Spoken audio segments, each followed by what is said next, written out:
La sécurité des occupants d'une voiture est garantie de deux façons. Par la sécurité active, c'est la technicité des organes de conduite qui visent à prévenir l'accident. Système de freinage à double circuit. Dispositif anti-blocage des roues. Suspension à gestion électronique. Direction à assistance variable. Et également par la sécurité passive. C'est la conception propre de la voiture qui vise à atténuer la gravité des conséquences d'un accident. Structure de carrosserie avec habitacle rigide et zone fusible. Ceinture de sécurité et appuie-tête. Les chocs les plus fréquents et les plus meurtriers, 62% des accidents mortels, sont les chocs frontaux. Ceux qui se produisent à l'avant de la voiture, dans l'axe, et jusqu'à 30 degrés de chaque côté. Lors d'une collision, l'inertie des occupants les projette d'abord dans le sens du choc, puis à l'opposé, par rebondissement. Lors du choc frontal, le conducteur est donc particulièrement menacé par des blessures au thorax, à la tête et au cou. Dans ce film, nous vous présentons deux systèmes de sécurité passive. Le système airbag et les ceintures pyrotechniques. L'airbag ou coussin gonflable complète la protection assurée par les ceintures de sécurité. Il a pour seule vocation d'amortir les chocs frontaux violents. Son seuil de déclenchement se situe à une vitesse de 20 km/h environ contre un obstacle fixe. Il ne doit pas se déclencher dans les cas de mauvaise route, nid de poule, etc., choc à basse vitesse, choc arrière ou latéral, retournement, court-circuit ou choc lié à l'entretien. Voyons à présent ce dispositif en détail. Il comprend deux capteurs de choc,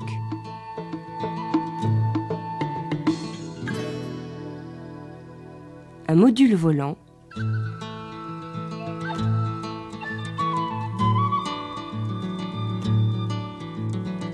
et une liaison souple appelée contacteur tournant.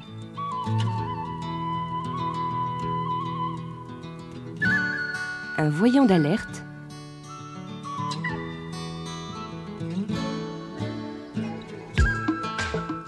un calculateur,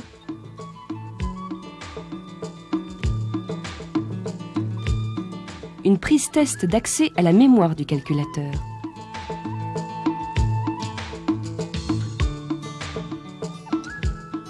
un circuit électrique particulier.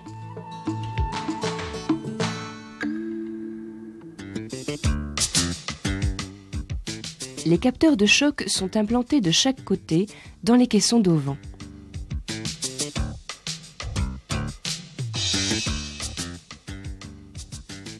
Ils comportent un contact ouvert au repos.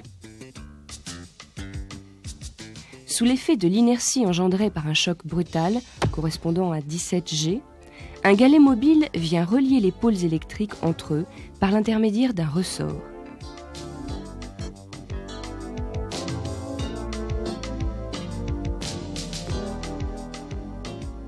Le module volant se compose d'un générateur de gaz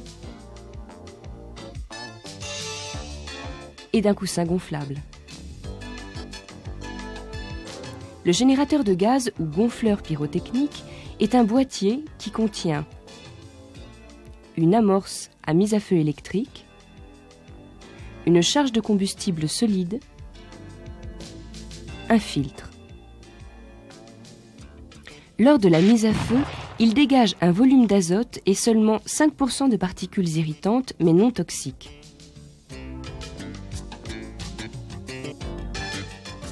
Ce volume de gaz vient remplir le coussin.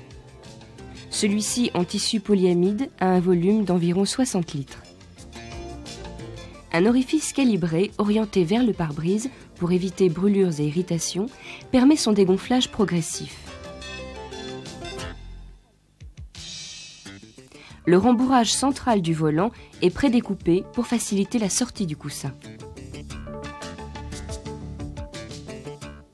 Le module volant est relié au calculateur grâce au contacteur tournant. Celui-ci est connecté à l'amorce du générateur de gaz. Afin de pouvoir suivre les mouvements du volant, son ruban conducteur isolé est enroulé en spirale, autorisant ainsi une rotation de 5 tours. La rotation normale du volant n'étant que de 3,5 à 4 tours. À l'autre extrémité, le contacteur tournant est connecté sur la colonne de direction au faisceau fixe provenant du calculateur.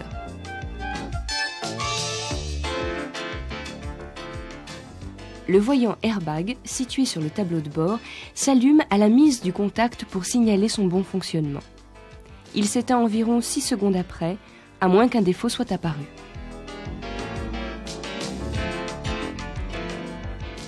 Le calculateur est logé sous le siège passager. Il remplit plusieurs fonctions. Stockage dans les condensateurs de l'énergie électrique nécessaire à la mise à feu du générateur de gaz. Ainsi, le déclenchement reste possible même si l'alimentation générale a été coupée pendant l'accident. Détection du choc frontal par un capteur supplémentaire appelé capteur de sécurité. Celui-ci referme son contact à partir d'une décélération de 2,5 G.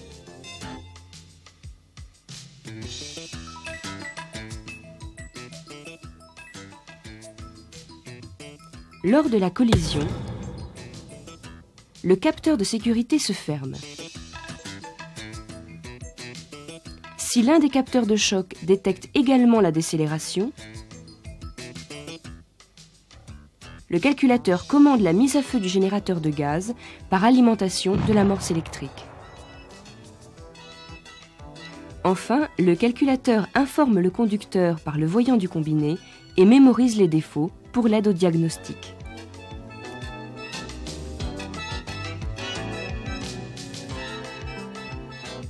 Les faisceaux spécifiques du système, non protégés par fusible, sont repérés par une gaine orange.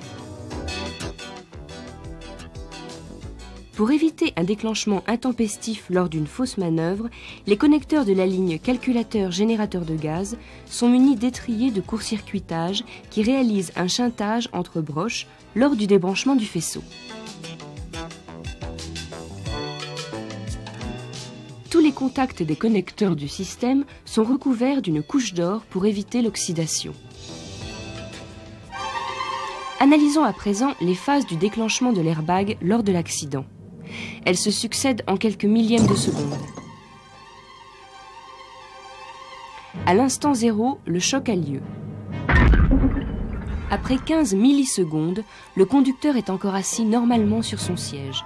La voiture est déjà fortement ralentie. La décélération ferme le contacteur du capteur de sécurité, puis l'un ou l'autre, ou les deux contacteurs des capteurs de choc. Le courant passe, l'amorce électrique allume la charge de combustible dans le générateur de gaz. Après 20 millisecondes, une partie de la carrosserie est déjà déformée. Le coussin commence à se gonfler, tandis que le conducteur commence à se déplacer vers l'avant. Après 30 millisecondes, le coussin touche la poitrine du conducteur. Après 40 millisecondes, le conducteur plonge vers l'avant. Le coussin qui achève de se gonfler absorbe une partie de la charge. Les gaz s'échappent par l'orifice calibré situé à l'opposé du conducteur et la poussée élastique du coussin diminue, freinant progressivement la plongée en avant. Après 70 millisecondes, le conducteur retombe sur son siège, tandis que le coussin achève de se dégonfler, ne gênant plus la visibilité. Entre 80 et 120 millisecondes, le coussin est complètement dégonflé. Il n'empêche pas de sortir du véhicule. Attention, sur les véhicules équipés du système Airbag, des consignes très strictes de sécurité sont à respecter. En effet, la charge pyrotechnique contenue dans le module volant est à traiter comme un explosif.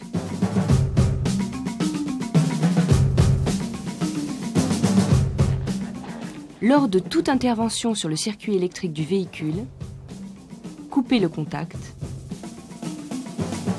débranchez le connecteur orange situé à droite sous la planche de bord, débrancher la batterie. Ne pas oublier que les condensateurs du calculateur Airbag mettent 30 minutes à se décharger de leur réserve d'énergie. La réparation des faisceaux du système Airbag est proscrite. Le module volant ne se désassemble et ne se répare pas. Lors des travaux de soudure ou de peinture, débranchez tous les calculateurs. Ne pas soumettre à une température supérieure à 100 degrés. À la fin des travaux, après avoir tout remonté, rebranchez la batterie, puis remettre le contact depuis le siège passager.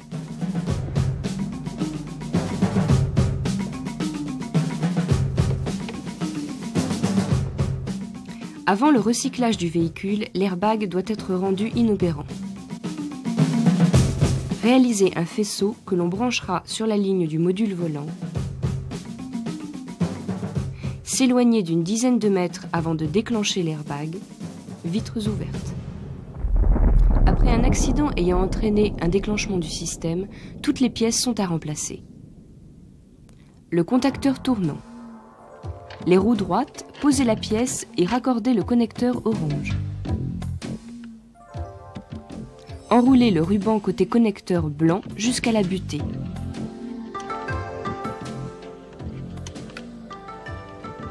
Puis le déroulez à moitié.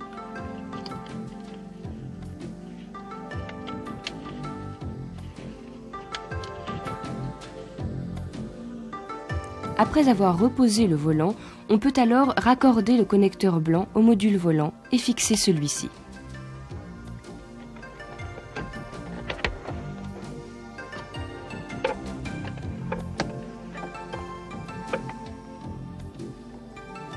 Les capteurs de choc, à positionner flèche vers l'avant.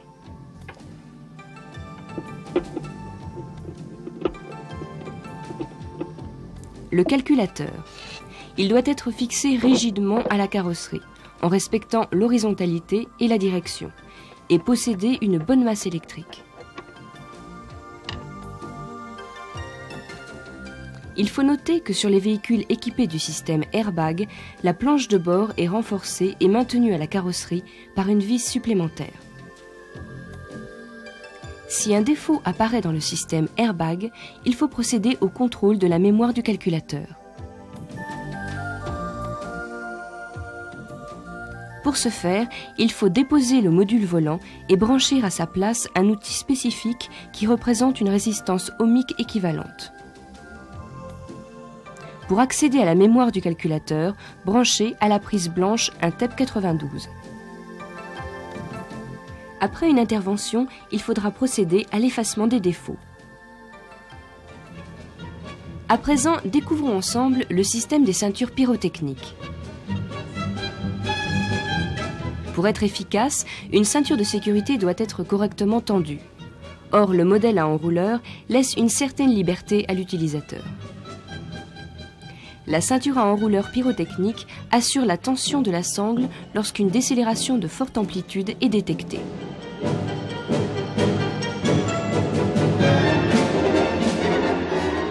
Chaque ceinture possède son module de détection et de commande autonome situé sous le siège.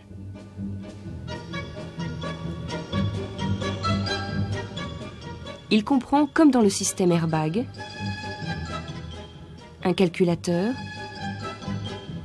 un condensateur, un capteur de choc.